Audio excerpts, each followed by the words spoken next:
Just a quick question kay Director Matibag. In-interview ba ninyo at kinuha yung affidavit ni Attorney Baligot?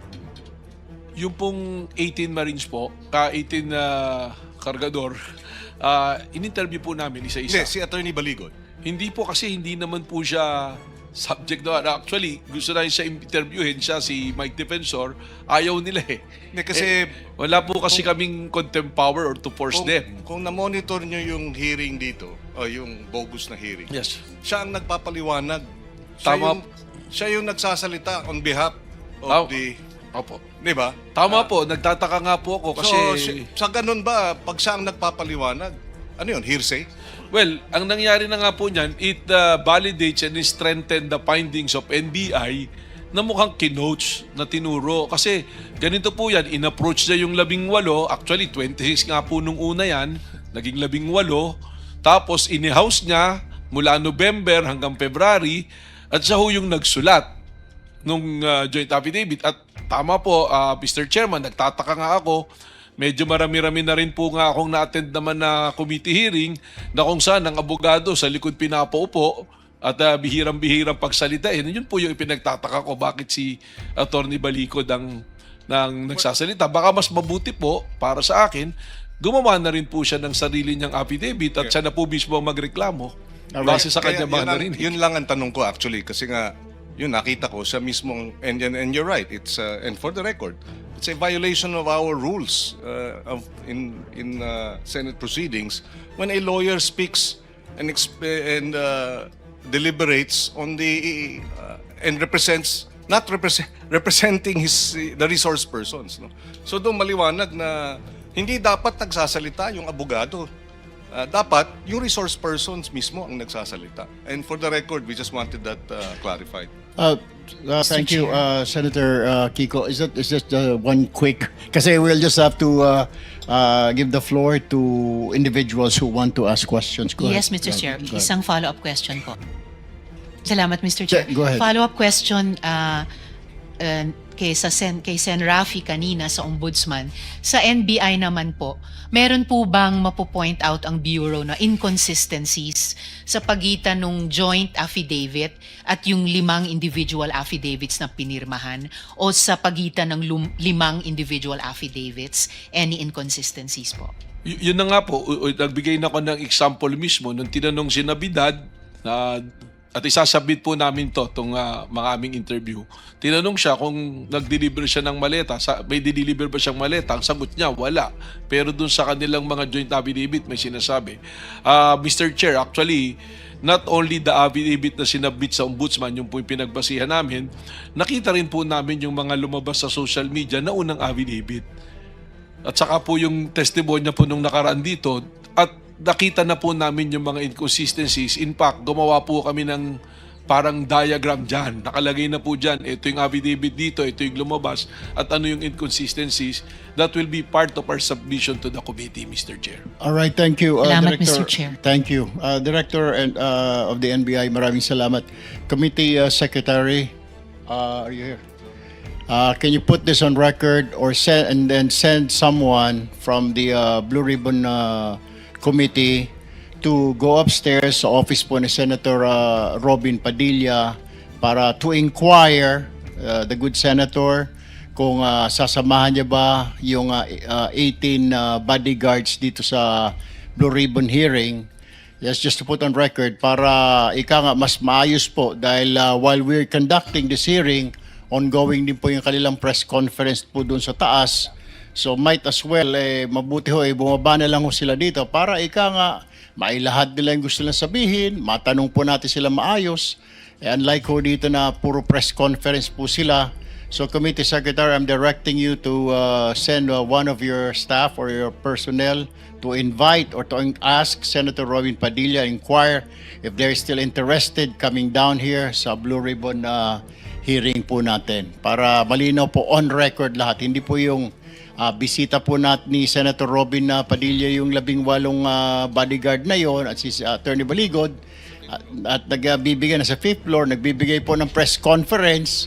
Ang nagtatanong lamang po ang media, nandito po tayo lahat, gusto po natin silang matanong at marinig. Ito po siguro ang tamang venue na ika nga magpahayag sila, hindi po sa isang media conference. So Committee Secretary, go ahead and send someone to the office of Senator Robin. Okay, let's move on. Yung order of arrival po ng line of questioning, Senator JV, Senator Bam, and Senator JV, Senator Bam, Senator Risa, Senator Soto. But before that, may tatanong po yata si Senate Pro Tempore Gatchalian. Maraming salamat, Mr. Chairman. This is directed to Attorney Matibag, Director of the NBI. Meron ho kayong mga nasabi sa media na merong informant. No? Actually, tutuloy ko lang po yung tanong ni Senator Raffy na meron kayong informant na nagsabi na si Mike Defensor ay nag-offer ng 5 million pesos dito sa 18 bodyguards. Can you give us a narration of that, no? And base sa inyong statement, meron ring sinumpaang salaysay ito. No? Meron po kasi kaming, sa NBI po, we function na meron pong mga tinatawag kaming all-power assets na nag-gather po ng mga intelligence report yan. So, he came across dito po sa parang, hindi po son-in-law talaga, but he is a partner of the daughter nung isa sa mga, sa 18 na bodyguards. I think siguro for purposes na mas malinaw, pwede ko na rin sigurong banggitin yung pangalan. Total, napadala naman na siya ng nasa Actually, tatanong ko nga ano yung pangalan niya. Si Anselmo Taberdo po, yung isa sa Marines, na yung may anak siya, at partner niya po itong nakausap ng ating mga ahente. At nagpahayag po siya ng malayang pahayag, recorded din po ito, nung April 28. And I will also submit yung pong parang salaysay niya na kanyang pinirmahan, malayang pinirmahan, na ang sinasabi po rito sa salaysay na itong si Anselmo Taberdo ay isa sa mga doon sa 18 na in-approach ng grupo ni Mike Defensor at pinangakuan ng 5 milyong piso kapalit ng pagsasalita. Ang sinabi, malinaw pa nga po, sinabi mag-a-appear sa media at magkakaroon ng testimonya. So, doon po ang pangako 5 milyon at kaya po binabanggit niya to, personal sa kanya, sinabi niya na silang magka-partner, may anak po silang isa, ay pinangakuan ng 500,000 para makapagnegosyo sila. So, ngayon, nung tinatanong yung 500,000, doon po naikwento na ang naibibigay pa lang daw ay 700,000 pero eventually, bumalik po siya nung May 6 sa aming pong tanggapan para magdagdag pa ng kanyang testimonya at nilinaw niya na hindi pa pala nabibigay talaga yung 700,000, 350,000 pa lang yung nabigay at utay-utay pa po itong naibigay. So, nung pong magkakaroon ng sila nang nagpatawag dito nung June na yung parang pagdinig po nila ito, we contact itong person na ito to validate ulit. At katunayan, sinusurveillance at sinusundan pa rin naman po namin siya. Kasi nga po, kaukibat nito, nagpadala lang kami ng subpoena kay Mike Defensor at kun po kay Anselmo Taberdo para pagbigay linaw po dito sa testimonya nitong tao na ito. Yun po yung sinasabi natin, Mr. Chair, na lahat po ng papasok na ebidensya sa amin sa NBI ay binibigyang halaga namin at amin pong sinusundan. Director, can you state the name of this informant? Is it possible na sabihin yung kanyang pangalan? Well, ang pangalan po niya ay si Brent Tragasa. Siya ay 28 years old. Fred Ragasa. Opo, Brent po. And pwede rin po ba siyang dalhin dito para magbigay ng personal Yun po ang testimony? pinapabalidate namin kung kasi tinatawag ang huling pakikipag-usap po sa aming mga investigador ay tinatawagan siya ngayon ito ni Anselmo Taberdo. Is he willing to come here to give his testimony? Ihalamin po namin. Yun po itanong namin dahil nung po siya ay kinuha na namin ulit ng testimonya, mukhang sumasabay na tinatawagan sa bigla po ng grupo Ano nila. ang motibo naman itong taong to? No? Gusto ko malaman bakit siya biglang nagbigay ng ganitong information considering na parang son-in-law siya. Tinitingnan po namin, base sa kwento niya, mukhang meron ng diferensya yung magka-partner. At siya ngayon yung may dala dun sa anak niya. So parang may personal reason po na tungkol dun sa kanilang relasyon. At maaari yung isang dahilan ay pinag-iisipan, hindi dumating yung talagang pangako na 500,000 bilang parte dun sa makukuha dapat na 5 milyong piso. Yung parang may, because of that personal circumstance, Maaari yun po ang dahilan. nagsalita siya doon. And based on your analysis, itong informant ba is a Just a quick question kay Director Matibag. In-interview ba ninyo at kinuha yung affidavit ni Attorney Baligod? Yung pong 18 Marines po, 18 kargador, in-interview po namin isa-isa. Hindi, si Attorney Baligod. Hindi po kasi hindi naman po siya subject na. Actually, gusto na siya interviewin siya, si Mike Defensor. Ayaw nila eh.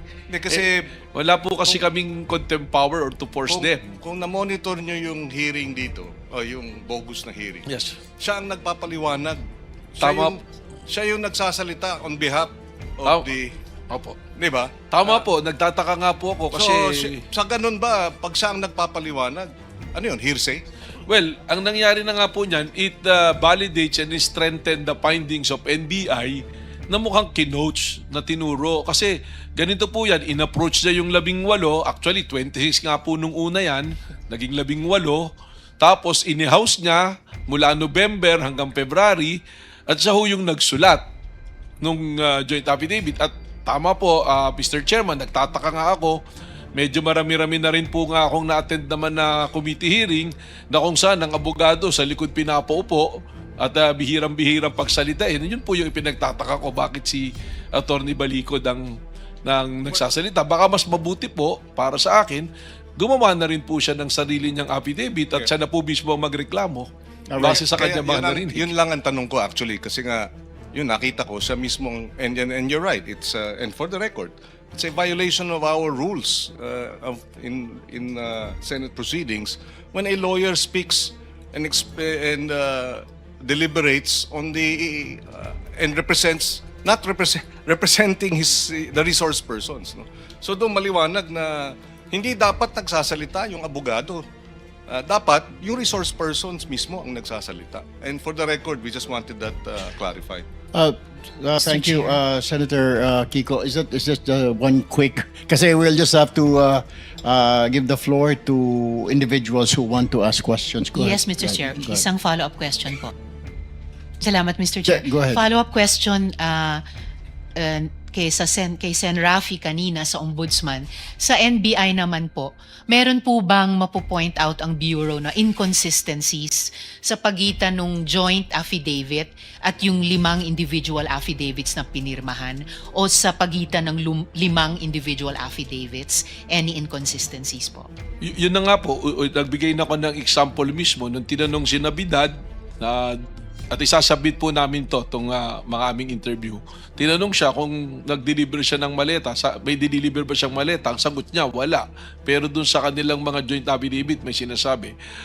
Mr. Chair, actually, not only the affidavit na sinabit sa Ombudsman, yung po yung pinagbasihan namin, nakita rin po namin yung mga lumabas sa social media na unang affidavit. At saka po yung testimonya po nung nakaraan dito, at nakita na po namin yung mga inconsistencies. In fact, gumawa po kami ng parang diagram dyan. Nakalagay na po dyan, ito yung affidavit dito, ito yung lumabas, at ano yung inconsistencies. That will be part of our submission to the committee, Mr. Chair. All right, thank you, Salamat, Director. Mr. Chair. Thank you. Director of the NBI, maraming salamat. Committee Secretary, are you here? Can you put this on record or send someone from the Blue Ribbon Committee to go upstairs sa office po ni Senator Robin Padilla para to inquire the good senator kung sasamahan niya ba yung 18 bodyguards dito sa Blue Ribbon hearing. Yes, just to put on record para mas maayos po dahil while we're conducting this hearing, ongoing din po yung kanilang press conference po doon sa taas. So might as well, mabuti ho, bumaba na lang ho sila dito para mailahad nila yung gusto nilang sabihin, matanong po natin sila maayos. Unlike ho dito na puro press conference po sila, So, Committee Secretary, I'm directing you to send one of your staff or your personnel to invite or to ask Senator Robin Padilla, inquire if they're still interested coming down here sa Blue Ribbon hearing po natin. Para malinaw po on record lahat. Hindi po yung bisita po ni Senator Robin Padilla yung 18 bodyguard na yon at si Attorney Baligod at nagbibigay na sa 5th floor, nagbibigay po ng press conference. Ang nagtatanong lamang po ang media, nandito po tayo lahat, gusto po natin silang matanong at marinig. Ito po siguro ang tamang venue na magpahayag sila, hindi po sa isang media conference. So Committee Secretary, go ahead and send someone to the office of Senator Robin. Okay, let's move on. Yung order of arrival po ng line of questioning, Senator JV, Senator Bam, and Senator JV, Senator Bam, Senator Risa, Senator Soto. But before that, may tatanong po yata si Senate Pro Tempore Gatchalian. Maraming salamat, Mr. Chairman. This is directed to Attorney Matibag, Director of the NBI. Meron ho kayong mga nasabi sa media na merong informant. No? Actually, tutuloy ko lang po yung tanong ni Senator Raffy na meron kayong informant na nagsabi na si Mike Defensor ay nag-offer ng 5 million pesos dito sa 18 bodyguards. Can you give us a narration of that, no? And base sa inyong statement, meron ring sinumpaang salaysay ito, no? Meron po kasi kaming, sa NBI po, we function na meron pong mga tinatawag kaming all-power assets na nag-gather po ng mga intelligence report yan. So, he came across dito po sa parang, hindi po son-in-law talaga, but he is a partner of the daughter nung isa sa mga, sa 18 na bodyguards. I think siguro for purposes na mas malinaw, pwede ko na rin sigurong banggitin yung pangalan. Total, napadala naman na siya ng Actually, tatanong ko nga ano yung pangalan niya. Si Anselmo Taberdo po, yung isa sa Marines, na may anak siya, at partner niya po itong nakausap ng ating mga ahente. At nagpahayag po siya ng malayang pahayag, recorded din po ito, nung April 28. And I will also submit yung pong parang salaysay niya na kanyang pinirmahan, malayang pinirmahan, na ang sinasabi po rito sa salaysay na itong si Anselmo Taberdo ay isa sa mga doon sa 18 na in-approach ng grupo ni Mike Defensor at pinangakuan ng 5 milyong piso kapalit ng pagsasalita. Ang sinabi, malinaw pa nga po, sinabi mag-a-appear sa media at magkakaroon ng testimonya. So, doon po ang pangako 5 milyon at kaya po binabanggit niya to, personal sa kanya, sinabi niya na silang magka-partner, may anak po silang isa, ay pinangakuan ng 500,000 para makapagnegosyo sila. So, ngayon, nung tinatanong yung 500,000, doon po naikwento na ang naibibigay pa lang daw ay 700,000 pero eventually, bumalik po siya nung May 6 sa aming pong tanggapan para magdagdag pa ng kanyang testimonya at nilinaw niya na hindi pa pala nabibigay talaga yung 700,000, 350,000 pa lang yung nabigay at utay-utay pa po itong naibigay. So, nung pong magkakaroon ng sila nang nagpatawag dito nung June na yung parang pagdinig po nila ito, we contact itong person na ito to validate ulit. At katunayan, sinusurveillance at sinusundan pa rin naman po namin siya.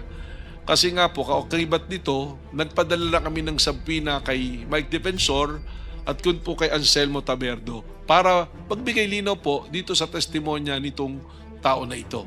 Yun po yung sinasabi natin, Mr. Chair, na lahat po ng papasok na ebidensya sa amin sa NBI ay binibigyang halaga namin at amin pong sinusundan.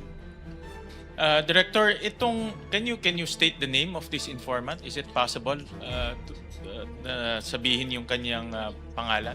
Well, ang pangalan po niya ay si Brent Tragasa. Siya ay 28 years old. Fred Ragasa. Opo, Brent po. And pwede rin po ba siyang dalhin dito para magbigay ng personal Yun po ang testimony? pinapabalidate namin kung kasi tinatawag ang huling pakikipag-usap po sa aming mga investigador ay tinatawagan siya ngayon ito ni Anselmo Taberto. Is he willing to come here to give his testimony? Ihalamin po namin. Yun po itanong namin dahil nung po siya ay kinuha na namin ulit ng testimonya, mukhang sumasabay na tinatawagan sa bigla po ng grupo Ano nila. ang motibo naman nitong taong to? No? Gusto kong malaman bakit siya biglang nagbigay ng ganitong information considering na parang son-in-law siya. Tinitingnan po namin, base sa kwento niya, mukhang meron ng diferensya yung magka-partner at siya ngayon yung may dala dun sa anak niya.